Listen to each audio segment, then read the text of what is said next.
Assalamualaikum warahmatullahi wabarakatuh. Kami ingin membahas mengenai laporan manajemen risiko tentang PT Sentral Mitra Informatika Terbuka.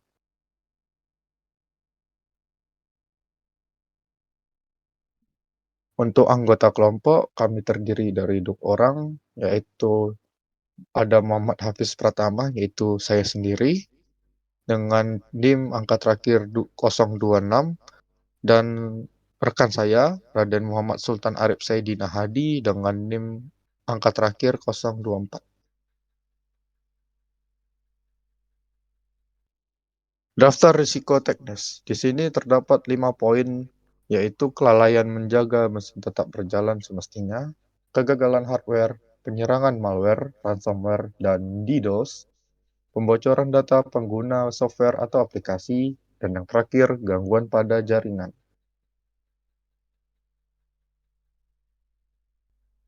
Tentang perusahaan, PT Sentral Mitra Informatika didirikan pada tahun 2008 untuk menjawab permintaan dan pertumbuhan teknologi informasi yang tiada henti pada perangkat keras, solusi, dan layanan.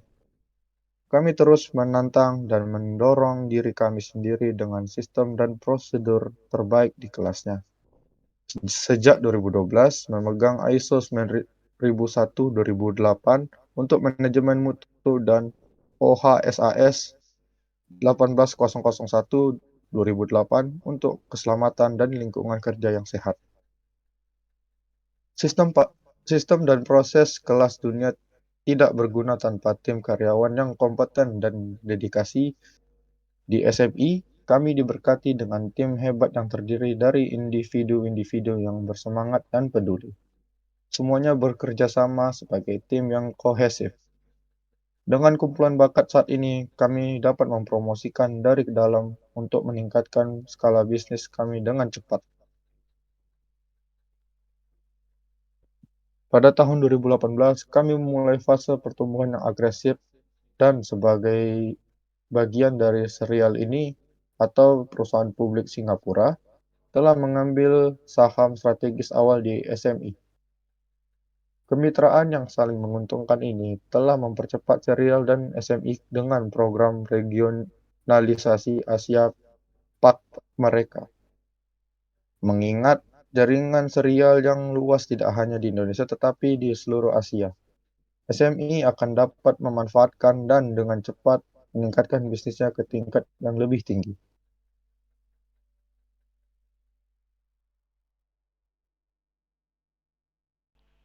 Likelihood.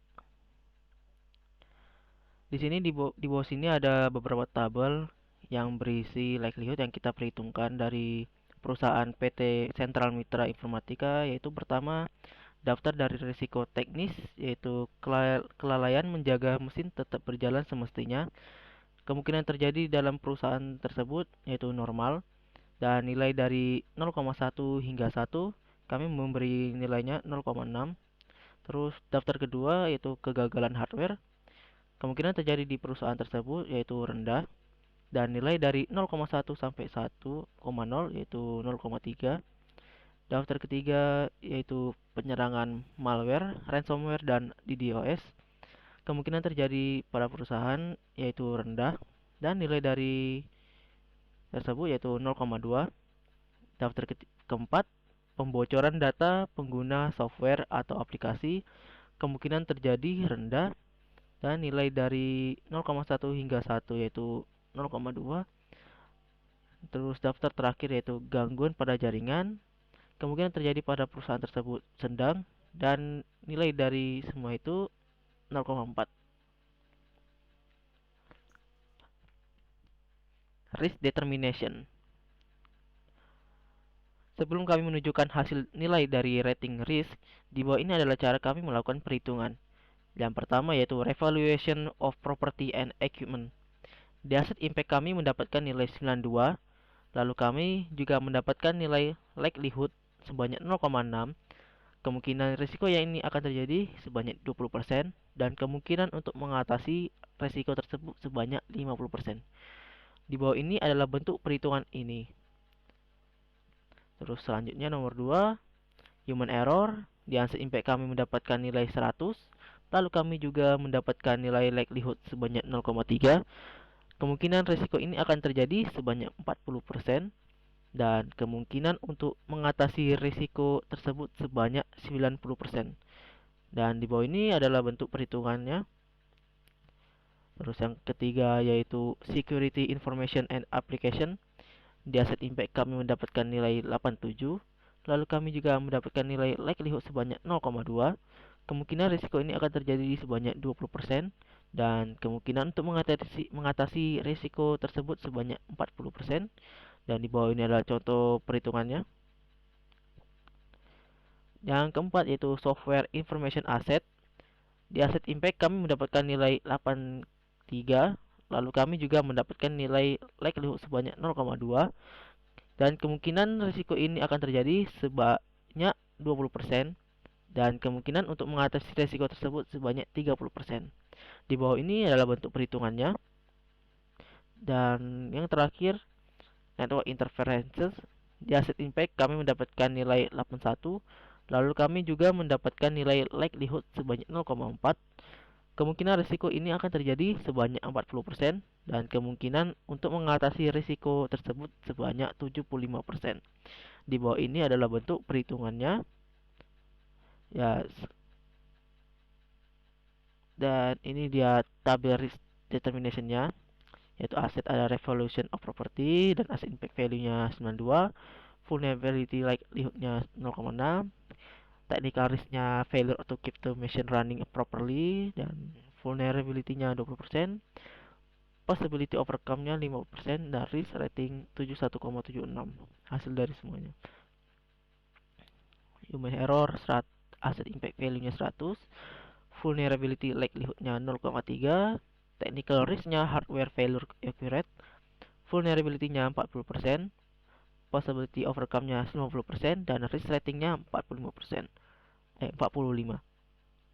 Security information and application, asset impact value-nya 87, vulnerability likelihood-nya 0,2, technical risk-nya malware, ransomware and DDoS attack, vulnerability-nya 20%, possibility overcome 40% dan risk ratingnya 20,88.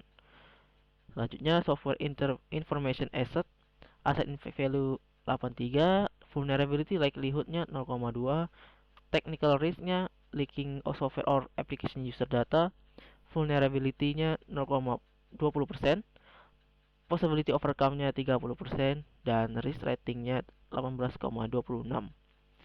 Dan terakhir, network interface dengan asset impact value 81, vulnerability likelihood-nya 0,4 dan technical risk-nya network interference. Vulnerability-nya 40%, possibility overcome 75%, risk rating-nya 43,74%.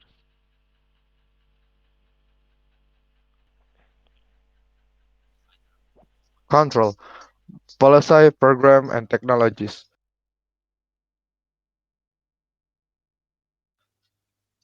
Revaluation of property and equipment. Perusahaan harus melakukan kegiatan untuk mengecek apakah barang aman dan dapat digunakan dengan baik, seperti mengecekkan barang seminggu sekali atau melakukan audit sekali atau 2 kali seminggu.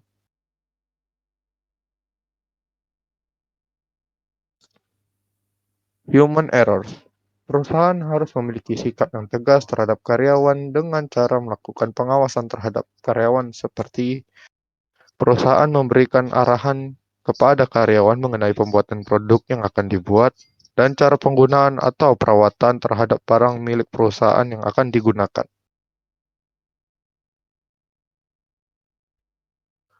Security Information and Application.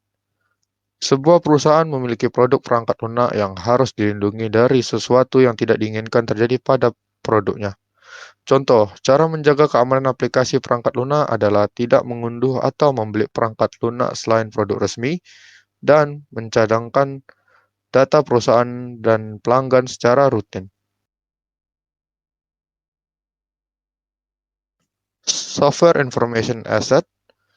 Perusahaan juga harus mengamankan data pelanggan dan data karyawan dari jangkauan peretas. Namun, data juga dapat disebarkan melalui perantara tatap muka atau spionase.